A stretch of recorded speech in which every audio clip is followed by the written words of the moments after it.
Hi viewers, welcome to Heat and Habit. Today we are making cluster beans tomato pudina curry. First need to take some cluster beans and cut it finely chop, and take onions and chop them finely, and take some fresh green chillies and chop them,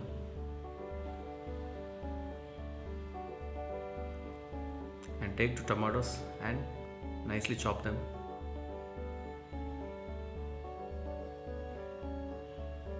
Yeah, take pudina and nicely chop them, and lit on the flame.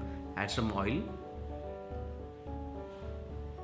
and add some cumin seeds, mustard seeds, and add some onions and turmeric powder, salt. Mix well and add some green chilies and add tomatoes.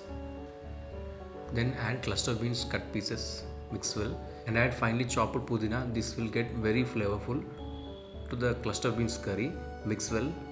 Let it some cook. Add some chili powder and the curry is ready. DIY yourselves. Thank you for watching to Heat and Habit.